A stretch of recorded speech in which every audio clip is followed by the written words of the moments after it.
মদ্যপান যেভাবে হারাম করা হয়েছিল। আমরা জানি ইসলামে মদ বা নেশাজাতীয় কিছু গ্রহণ করা হারাম। এতে সন্দেহের কোনো সুযোগ নেই। তবে অনেকের হয়তো এ বিষয়ে জানা নেই যে ইসলামে মদকে একেবারে হারাম করা হয়নি। আল্লাহ তাআলা ধাপে ধাপে মদ হারাম করেছিলেন। ইসলাম পূর্বযুগে সাহাবীদের অনেকে মদ্যপানে অভ্যস্ত ছিলেন।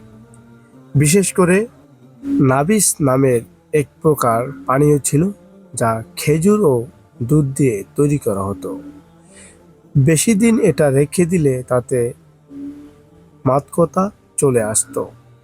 ইসলাম গ্রহণের আগে হযরত উমর রাদিয়াল্লাহু মদ্যপান অভ্যস্ত ছিলেন। ইসলাম গ্রহণের পর তিনি প্রতিজ্ঞা করেন এখন থেকে তার আগের খারাপ অভ্যাসগুলো পরিত্যাগ করবেন। হযরত ওমর মনে মনে চাচ্ছিলেন মদ হারাম ঘোষণা করা হোক। তিনি অনুধাবন করেছিলেন এটি খারাপ কাজ। এ বিষয়ে সঠিক তথ্য পাওয়ার জন্য তিনি বারবার নবী করিম সাল্লাল্লাহু আলাইহি সাল্লামের কাছে প্রশ্ন করতেন। হঠাৎ একদিন আয়াত নাজিল হলো, লোকেরা তোমাকে মদ ও জুয়া সম্পর্কে জিজ্ঞাসা করে, বলো দুয়ের মধ্যে মহাদোষ। মানুষের জন্য উপকারও আছে, কিন্তু উপকারের চেয়ে ওদের দোষই বেশি। লোকে তোমাকে জিজ্ঞাসা করে তারা আল্লাহর পথে কি ব্যয় করবে, বলো তা উদ্বৃত্ত। এভাবে আল্লাহ তার সব নিদর্শন তোমাদের জন্য প্রকাশ করেন, যাতে তোমরা চিন্তা করো ইহকাল ও পরকাল সম্বন্ধে। সূরা বাকারা আয়াত সংখ্যা 219। এই আয়াতে মদ্যপানকে ক্ষতিকর হিসেবে চিহ্নিত করা হয়েছে, তবে সরাসরি হারাম করা হয়নি।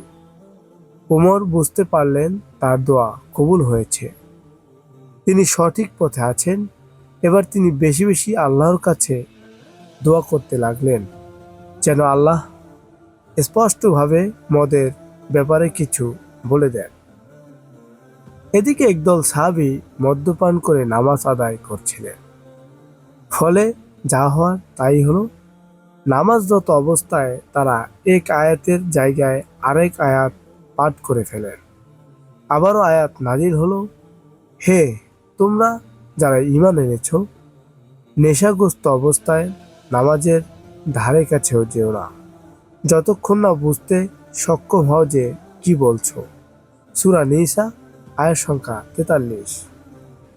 এই আয়াতের মাধ্যমে নামাজ পড়ার আগে মদ্যপানকে নিষিদ্ধ করা হয়েছে। এবার সাহাবীরা বুঝতে পারলেন তাদের মদ্যপানের বিষয়টি আল্লাহ তাআলা পছন্দ করছেন না। এই আয়াত নাজিলের পর অনেক সাহাবী মদ্যপান ছেড়ে দিতে লাগলেন। হযরত ওমর এবার আরো বেশি বেশি নিশ্চিত যে মদ্যপান হারাম হতে যাচ্ছে। তিনি আল্লাহর কাছে দোয়া করলেন যেন মদ্যপান হারাম ঘোষণা করা হয়।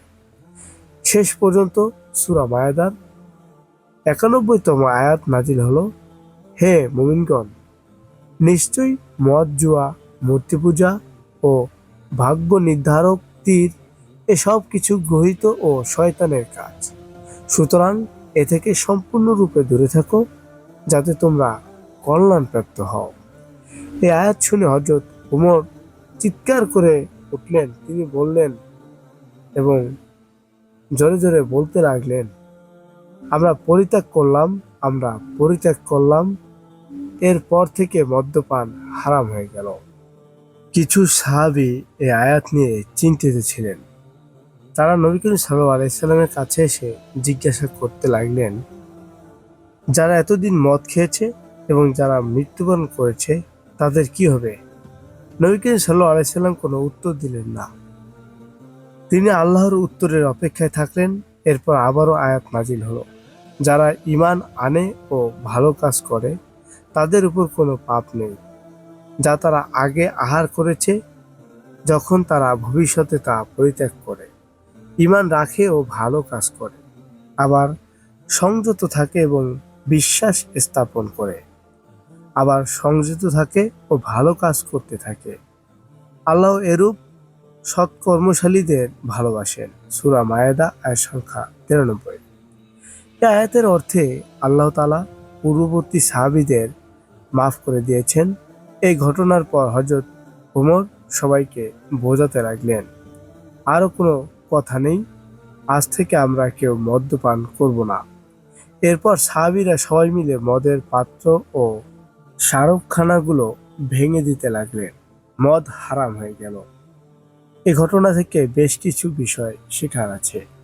প্রথমত, আল্লাহ তাআলা মদ্যপানের মতো একটি ঘৃণিত কাজ একেবারে হারাম করেননি। করলে হয়তো অনেকের জন্য এটি পরিত্যাগ করা কষ্টকর হতো।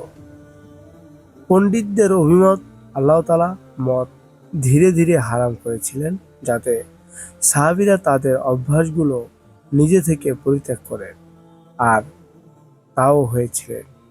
এখানে হযরত উমর এর ভূমিকা উল্লেখ করার মতো। অন্য ব্যক্তিরা যেখানে সন্দেহ পোষণ করেছিলেন সেখানে তিনি সহজে বুঝতে পেরেছিলেন কাজটি ঠিক হচ্ছে না। নারীদের পর্দা করার ব্যাপারেও তার অভিমত সঠিক দিকে ছিল। বস্তুত এসব কারণেই তার উপাধি হয়েছিল ফারুক, যার অর্থ সত্য মিথ্যার পার্থক্যকারী। সম্মানিত শ্রোতাবৃন্দ, আল্লাহ রাব্বুল আলামিন এই ঘৃণিত মদ্যপান ধীরে ধীরে মানুষের কাছ থেকে উঠিয়ে নিয়েছিল এবং হারাম হয়ে গিয়েছিল। আমরা যারা নেশাদ্রব্য করছি, ইনশাল্লাহ আমাদের এ থেকে বেরিয়ে আসতে হবে এবং আল্লাহর কোরআন এবং হাদিসের আলোকে নিজের জীবনকে আলোয় আলোকিত করতে হবে। আজকে ভালো থাকুন, সুস্থ থাকুন। আসসালামু আলাইকুম ওয়া রাহমাতুল্লাহি ওয়া বারাকাতুহু।